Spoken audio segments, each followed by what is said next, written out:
여러분 안녕히 주무셨습니까? 우리가 잠든 사이 어떤 일이 있었을까요? 저희 굿모닝 글로벌과 함께 챙겨보시죠.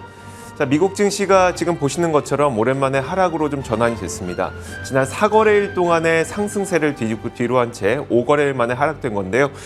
다우존스 산업지수는 약보합권에서 마감된 반면에 S&P 500 지수와 나스닥 지수의 낙폭은 꽤 컸습니다. S&P 500 지수는 0.6% 하락, 나스닥 지수는 1% 넘는 하락을 보였습니다. 자, 이렇게 시장이 급격한 반등을 보이다가 하락하게 된 이유는 유가가 다시 한번 올랐기 때문입니다. 최근 지난 2월 초처럼 그리고 3월 초처럼 유가가 130달러 이 정도까지 올라간 것은 아닌데 107달러까지 다시 한번 올라가는 모습을 보였거든요. 자, 이렇게 유가가 상승한 데에는 바로 얼마 전까지만 하더라도 다시 한번 우크라이나와 러시아가 어떤 평화 협상에 진전이 있었다는 소식과 다르게 러시아는 실제로는 군사 행동을 축소하지 않고 있다는 움직임이 나타나면서 이런 것들이 유가 상승의 이유로 작용을 했습니다. 다시 한번 유가가 올라가다 보니까 시장에서는 인플레이션과 원자재 가격 급등 이런 것에 대한 불안감이 또 커졌고요. 이 때문에 시장은 5거래일 만에 하락한 것으로 볼 수가 있습니다. 자, 이런 가운데 지난 3월 한 달 동안 크게 오른 섹터를 보니까 유틸리티 섹터가 가장 수익률이 좋았다고 합니다. 이 내용은 저희가 잠시 후에 애프터마켓을 통해서 정리해 드리도록 할 텐데 어쨌든 시장에서 지금은 돈 벌 수 있는 분야가 좀 달라졌다는 것을 확연하게 느낄 수가 있습니다. 자, 어떤 내용들이 있었는지 애프터마켓과 함께 하시면 좋을 것 같고요. 자, 그렇다면 마감 분위기부터 한번 정리해 보겠습니다. 전체린 앵커입니다. 네, 미국 증시 마감 상황 정리해드리겠습니다. 앞서 들으셨다시피 미국 증시가 5거래일 만에 하락으로 전환이 됐습니다. 장중에 낙폭을 조금씩 확대해 나가는 모습 계속해서 확인이 됐고요. 그러면서 나스닥 지수는 1% 넘는 약세로 마무리가 됐습니다. 투자자들은 계속해서 우크라이나 리스크 그리고 국채금리 움직임에 주목을 하고 있는데요. 먼저 우크라이나 이슈부터 업데이트해 보겠습니다. 자, 화요일인 어제였죠. 러시아는 우크라이나 내 일부 지역에 주둔한 병력을 줄이겠다라고 밝힌 바가 있었습니다. 하지만 러시아 외교부 측은 현재 진행 중인 5차 평화회담에서 아직까지 협상 돌파구를 찾지 못하고 있다고 밝혔고요. 우크라이나에 대한 공격은 계속 이어지고 있는 상황입니다. 그렇기 때문에 미국과 영국을 비롯한 유럽 국가들은 러시아의 병력 철수 의지에 대해서 못 믿어하고 있는 상황이 펼쳐지고 있는 거죠. 분위기가 이렇다 보니까 유가가 움직이고 있는 겁니다. 평화회담 진전에 대한 기대감으로 어제는 하락했던 유가가 오늘은 다시 상승세를 나타내고 있습니다. 3% 넘게 오르면서 배럴당 107달러 선에서 거래되고 있는데요. 이 투자자들은 서방 국가들의 새로운 대러시아 제재가 시행될 것을 우려하고 있는 상황입니다. 미국의 원유 재고가 감소한 것 역시도 유가 상승의 재료로 오늘 작용한 것으로 보입니다. 히트맵을 한번 열어보겠습니다. 종목별 분위기도 살펴보려고 하는데요. 방금 말씀드렸다시피 유가가 오르다 보니까 에너지 주식들이 동반 오름세를 나타냈습니다. 엑손모빌이 1%대 상승을 했고요. 코노코필립스, 옥시덴탈 페트롤리움 1에서 3%대의 상승권에서 움직이는 모습 확인이 됐습니다. 자, 옆으로 가보겠습니다. 11거래일 연속 애플이 상승했다라고 어제까지 전해드렸는데 오늘 그 랠리를 끊고 아쉽게도 0.7% 하락 마감한 모습 확인이 되고 있고요. 이 경기 방어 섹터로 와서는 프록터앤갬블도 확인해 보겠습니다. JP모건의 투자 의견을 하향시키는 이슈가 오늘 있었죠. 그러다 보니까 이 프록터앤갬블 역시 0.7% 정도 하락 마감한 모습 확인이 되고요. 다시 기술주 섹터로 옮겨가서 반도체 테마주들 오늘 전반적으로 약세 흐름을 면치 못했습니다. 마벨 테크놀로지와 엔비디아가 각각 3%와 2%대의 하락세를 나타냈고요. 그리고 어제 장 마감 이후에 전해진 마이크론 테크놀로지의 실적 결과 상당히 좋았습니다. 예상치를 상회했고 가이던스 역시도 견조하게 제시를 했지만 그럼에도 불구하고 오늘 반도체 테마 전반적으로 약세를 보이다 보니까 그 분위기를 그대로 이어받아서 3.5% 하락 마감하는 모습 확인되고 있습니다. 자, 기타 특징주들 차트를 열어서 하나씩 확인해 보겠습니다. 오늘 리테일주들 가운데에서 좀 특징적인 움직임이 많이 포착이 됐는데요. 첫 번째로 운동복계의 샤넬이라고 불리죠. 룰루레몬부터 보겠습니다. 오늘 장에서 이렇게 10% 가까운 급등세를 나타냈는데 1조 달러 규모의 자사주 매입 프로그램을 발표했습니다. 어제 룰루레몬은 실적 발표와 함께 1분기를 비롯한 올해 가이던스를 이 레피니티브의 전망치보다 높게 제시를 했습니다. 여기에 따른 강한 매수세를 받아가는 오늘 오늘장이었고요. 그 다음으로는 추이도 확인해 보겠습니다. 이 반려동물 용품을 전문적으로 취급하고 있는 업체가 되겠는데 오늘장에서 상당히 강하게 매물이 출회됐습니다. 16% 넘는 급락으로 진행이 됐는데 4분기 실적이 예상치를 하회한 데 따른 실망 매물이 강하게 쏟아졌다고 볼 수 있겠고요. 그뿐만 아니라 향후 가이던스 역시도 예상치를 밑도는 수준으로 발표됐습니다. 자, 이렇게 오늘장에 전해졌던 특징주들 모두 정리해봤습니다. 마지막으로 상품 선물 시장에서 금값 움직임까지 체크해 보도록 하겠습니다. 금값은 이렇게 4거래일 만에 반등하는 흐름을 보여주고 있습니다. 오늘장에서 달러가 약세를 보이고 국채 금리가 하락하다 보니까 그 영향을 받아가고 있는 건데요. 이 러시아와 우크라이나 간의 평화 회담이 현재 진행 중이기는 하지만 푸틴 정권의 행보가 워낙 예측 불가능하다라는 점 때문에 유럽을 비롯한 서방 국가들은 긴장감을 늦추지 못하고 있는 상황입니다. 그러다 보니까 조금 긍정적인 결론이 나오기 전까지는 금값이 리스크 프리미엄을 좀 받을 거다라는 분석도 나오고 있는 상황인 거고요. 그렇기 때문에 금 가격 현재 1% 오르면서 온스당 1932달러 수준에서 거래되고 있습니다. 자, 이렇게 미국 증시 마감 상황 모두 정리해 드렸고요. 이제는 애프터마켓 시간으로 이어가겠습니다.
지난 밤새 미국 시장에서 떠올랐던 여러 가지 이슈들을 살펴보도록 하겠습니다. 애프터마켓 시간이고요.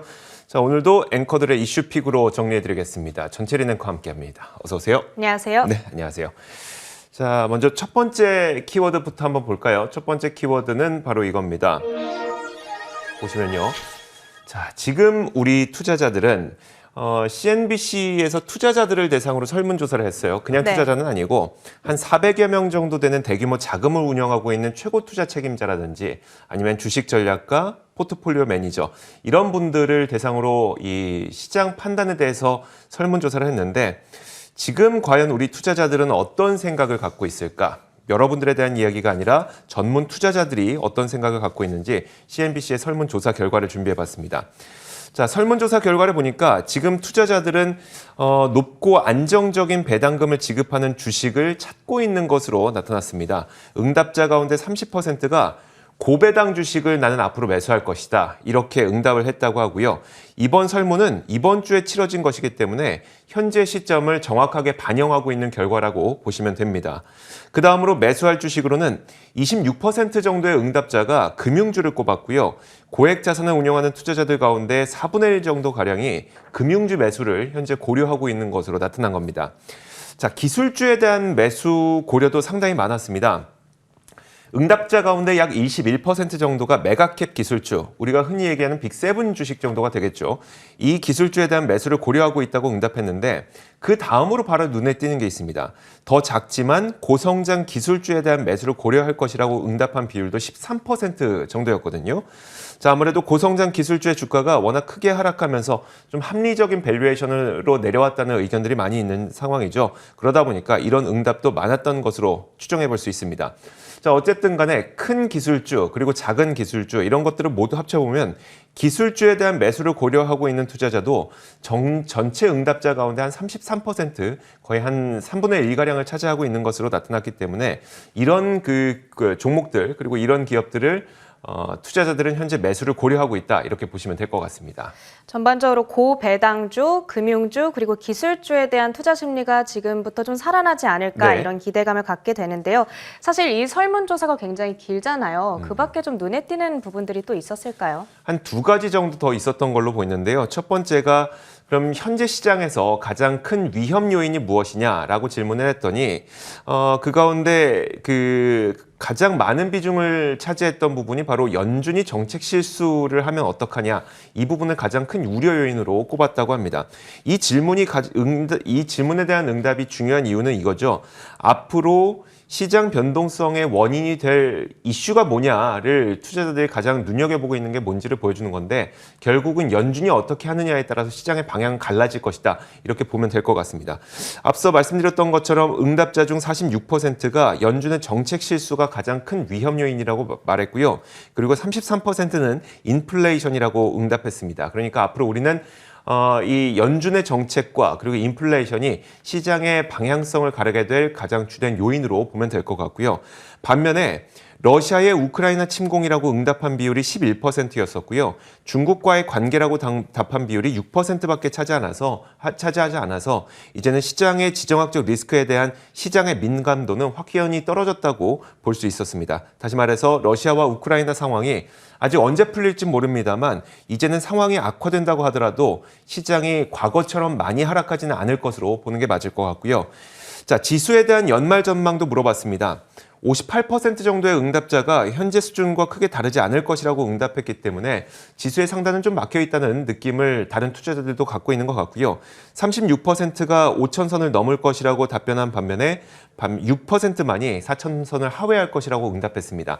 그러니까 시장이 크게 하락할 것으로 보는 투자자도 크게 없다는 점을 봤을 때 시장은 뭐 현재 하락에 대한 우려보다는 앞으로 이제 시장이 어떻게 갈 것인지 좀 그 이슈들을 좀 체크해보는 것이 더 중요할 것 같습니다. 자, 이렇게 첫 번째 키워드 살펴봤고요. 자, 이어서 두 번째 키워드도 공개하겠습니다. 두 번째 키워드는 뭘까요? 네, 1등 섹터라고 꼽아봤습니다. 이제 어느덧 3월이 마무리가 됐고요. 1분기가 마무리되는 시점입니다. 3월 한 달간을 좀 돌이켜 보면은 한편으로는 변동성이 좀 심한 달이기도 했고 또 중순을 기점으로 해서는 또 시장의 반등이 시작된 달이기도 합니다.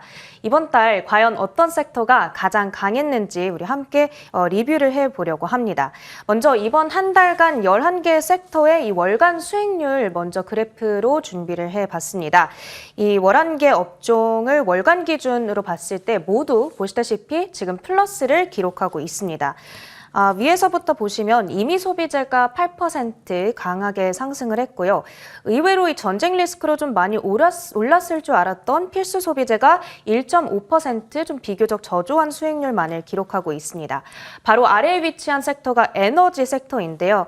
여러 가지 우크라이나 리스크라든지 또 최근에는 중국의 록다운 이슈로 유가 급등의 영향을 받아서 8%대 정도 상승한 모습 확인할 수가 있고요. 금리 인상이 이번 달에 시작되기는 했지만 생각보다 그 바로 아래에 위치해 있는 금융주는 2.5% 상승으로 좀 상대적으로 부진한 모습을 기록했습니다. 그 밖에 아래로 쭉 내려오시면 아래에서 세 번째가 바로 부동산 섹터입니다. 9% 강세를 나타냈고 아래 기술주는 6% 그리고 맨 마지막에 주목을 해보려고 합니다. 유틸리티 섹터가 8.8%, 한 9% 가까운 상승을 기록했습니다. 이 유틸리티 섹터는 보통 안정적이긴 하지만 좀 재미없는 투자처로 여겨지는데 그럼에도 불구하고 의외로 유틸리티 섹터가 이렇게 선방한 모습을 우리가 월말에 확인할 수가 있는 건데요. 실제로 유틸리티 기업들을 따로 모아서 산출한 지수가 있습니다. 이 다우존스 유틸리티 지수의 그래프 함께 보시면 이번 달에만 이 지수가 10%가량 오른 모습을 확인할 수 있고 오늘까지도 사상 최고치 행진을 이어가고 있습니다. 이달 들어서 이 다우존스 산업 평균이 3.6% 올랐음을 감안했을 때 유틸리티 지수는 훨씬 아웃퍼폼하고 있음을 우리가 확인할 수 있는 겁니다. 자, 그럼 이렇게 유틸리티 섹터가 강세를 나타내고 있는 거고 과연 이게 어떤 의미를 가지는 걸까를 생각해 보자면 통상 유틸리티 주식들은 안전하고 방어 방어적인 특성을 지니기 때문에 변동장 속에서도 홀로 꾸준하고 적지만 꾸준한 상승세를 보여준다는 특징을 가지고 있죠. 게다가 유틸리티 기업들 가운데에서는 높은 배당금을 지급하는 기업들이 많이 있습니다. 그렇기 때문에 시장이 어려울 때에도 투자자들에게 든든한 수입처 역할을 해주기도 하는데 특히 지금 같은 금리 인상기에 시장이 어려울 거라고 판단한 투자자들이 채권 수입처럼 좀 꾸준한 수익과 배당을 얻기 위해서 유틸리티로의 투자를 늘린 것으로 해석해 볼 수 있겠습니다. 게다가 유가가 오를 때 일부 유틸리티주들도 함께 올라가기 때문에 전쟁이라고 하는 특수한 상황 속에서 이번 달에 유난히 더 강했던 것으로 평가해 볼 수 있겠습니다.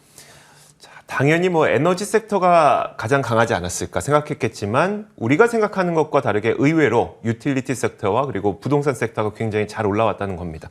이만큼 참 시장은 우리가 알 수 없을 만큼 정말 많은 개인 투자자분들이 투자하지 않는 곳에서도 많은 수익률이 나고 있으니까요. 좀 시각을 넓혀보는 게 필요할 것 같은데 어쨌든 그러면 이 유틸리티 섹터가 굉장히 강했다는 건데 이 유틸리티 섹터 가운데 종목별로는 어떤 종목들이 가장 강했을까요? 네, 종목별로도 이렇게 표를 좀 정리를 해봤습니다. 가장 많이 오른 5개 종목들이 정리되어 있는 표인데요. 가장 위쪽에 위치되어 있는 종목이 AES 코퍼레이션입니다. 신재생 에너지 관련주라고 보시면 되겠고 20% 가까운 급등으로 이번 달 가장 강한 수익률을 기록하고 있습니다. 러시아와 우크라이나 간 전쟁으로 원유 공급이 제한되자 이 대체 에너지를 공급하는 기업으로 매수세가 몰린 것으로 평가해 볼 수가 있겠고요. 그 바로 아래 위치해 있는 샘프라 에너지, 역시나 천연가스와 전기를 공급하고 있는 기업이고 16%가량 급등한 모습 확인할 수 있습니다.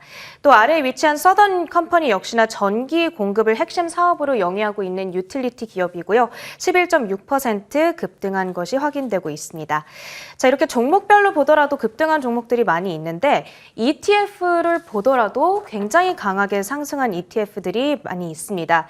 유틸리티 ETF 크게 3가지 종류가 대표적으로 꼽히고 있는데 뱅가드에서 운영하고 있는 뱅가드 유틸리티 ETF가 8.85% 상승을 했고요. 또 블랙락에서 운영하고 있는 ETF죠. iShares US 유틸리티 ETF가 9%대 강세를 나타냈습니다. 마지막으로 SPDR에서 운영하고 있는 XLU ETF 역시도 9.3% 급등세를 나타낸 모습 우리가 확인할 수 있습니다. 따라서 이 변동장을 감안해서 조금 안정적이고 배당도 지급하는 유틸리티 섹터의 비중을 늘리는 투자 전략을 이번 달에 선택하신 분들이라면 조금 남들보다 성공적인 수익률을 챙겨가고 계시지 않을까 하는 생각이 들었습니다. 네, 알겠습니다. 자, 이렇게 유틸리티 섹터 그리고 부동산 섹터가 굉장히 강했습니다. 우리가 과거에 보던 그런 섹터뿐만 아니라 이렇게 좀 다양한 섹터로 눈을 돌리시게 되면 훨씬 더 안정적인 포트폴리오를 운영할 수 있습니다. 자, 이어서 다음 키워드 보겠습니다. 다음 키워드는 바로 이겁니다. 이 부분은 아마 개인 투자자분들이 굉장히 관심을 많이 가지게 될 것 같은데 리튬주 뜬다라는 겁니다. 왜냐하면 배터리의 핵심 소재인 리튬도 굉장히 공급망 이슈가 있는 상태예요. 네. 그런데 이런 가운데 리튬 광산업체인 리튬 아메리카가 지난 밤 사이에 거의 12%나 급등하는 현상이 있었습니다. 이유 있는 급등이었기 때문에 그 뉴스를 한번 전해드리면 블룸버그가 이날 아침에 보도한 바에 따르면 바이든 행정부가 1950년대에 내놨던 국방 물자 생산법을 다시 내놓을 수 있다고 전했습니다. 흔히 디펜스 프로덕션 액트라고 불리는 DPA라고 부르는 법안인데요. 이 법안은 1950년 한국전쟁 당시에 미국에서 만든 법이었습니다. 전쟁과 같은 긴박한 상황에 대통령이 민간 기업들에게 주요 물자 생산을 명령하도록 광범위한 권한을 부여하는 법안이 이 DPA 법안이거든요. 우리가 흔히 농담처럼 하는 얘기가 자동차 만드는 기업들이 전쟁이 발생하면 뭐 탱크나 장갑차 만드는 기업으로 변한다. 이 얘기를 하는 것이 바로 이 DPA 법안입니다. 그런데 블룸버그에 따르면 DPA에는 리튬과 같은 전략적으로 중요한 금속과 광물의 국내 생산을 늘리기 위해서 7억 5천만 달러의 보조금을 지급할 수 있다는 조항이 포함되어 있다고 하는데 결국 지금처럼 원자재 공급이 부진해서 가격이 급등하고 있는 상황에서 리튬의 국내 생산을 늘리기 위해서 자금이 지원될 것이라는 기대감 덕분에 미국의 리튬 광산 기업인 리튬 아메리카가 12% 올랐다 이렇게 보시면 될 것 같습니다. 그렇죠. 그런데 사실상 DPA가 아직 실제로 발효된 법안도 아니고 행정부 측에서 그냥 말이 나온 정도인 거잖아요. 그런데 단순히 이 말 때문에 이 종목이 이렇게까지 급등을 한 거라면 이게 얼마 정도 의미 있게 좀 지속이 될 수 있을까? 이 부분이 좀 의심스럽네요. 말씀하셨던 것처럼 여러모로 주의할 필요는 있어 보입니다. 그래서 그 리튬 광산 기업들의 주가 움직임만 보더라도 모든 광산 기업들이 다 같이 뛰어오른 건 아니었었고요. 리튬 아메리카만 12% 급등했거든요. 여기에는 몇 가지 이유가 있기 때문에 그 내용까지 정리해 보면 이렇습니다. 이날 블룸버그의 보도를 보더라도 DPA를 발동한다고 하더라도 이 배터리에 필요한 금속 광물의 생산을 촉진시키는 프로젝트는 가속화되겠지만 광산 승인을 위한 허가 절차가 빨라지는 것은 아니라고 경고를 했습니다. 다시 말하자면 이미 광산 허가를 받은 곳은 수혜를 받을 수 있겠지만 아직 광산 허가를 받지 못하고 허가 절차가 진행 중인 그런 광산 기업들은 큰 수혜를 받지 못한다는 것이죠. 자, 이런 측면에서 리튬 아메리카의 이 주가 움직임을 다시 한번 보면 리튬 아메리카는 분명히 큰 수혜를 받을 수 있는 기업으로 분류되는 것은 사실입니다. 일단 리튬 아메리카가 추진 중인 네바다주의 테커패스 프로젝트가요, 북미 지역의 최대 리튬 채굴 프로젝트입니다. 네바다주로부터 올해 초에 승인을 받았고요. 결국은 미국 본토에서 리튬을 생산하면서 북미 지역 최대의 리튬 채굴 프로젝트를 이제 막 승인받은 곳이 바로 리튬 아메리카입니다. 결국 이 법안이 발동되면 가장 가까운 시일 내에 가장 큰 수혜를 받을 기업으로는 리튬 아메리카라는 게 논리적으로 맞는 그런 이야기죠. 자, 미국에 상장된 리튬 채굴 기업들은 적지 않습니다. 엘버말이라든지 퀴미카, 리벤트 코퍼레이션, 피드몬트 리튬 등 여러 개의 기업들이 상장되어 있긴 한데 이 중에서 미국 내에서 생산을 해야 되겠죠. DPA 법안이 발동되면. 그리고 프로젝트를 승인받는 등의 이런 조건들을 만족하는 기업은 거의 리튬 아메리카라고 보면 되기 때문에 다른 리튬 기업들의 주가 상승에 비해서 리튬 아메리카의 주가 급등이 돋보이는 좀 명확한 이유는 분명히 있었다. 이렇게 보시면 될 것 같습니다. 참고로 이 리튬 아메리카는 LAC라는 심볼을 사용하고 있다는 점도 생각하시면 될 것 같습니다. 자, 이렇게 지난 밤 사이에 있었던 여러 가지 이슈들을 살펴봤습니다. 애프터마켓이었고요. 전철인 앵커 수고하셨습니다. 고맙습니다.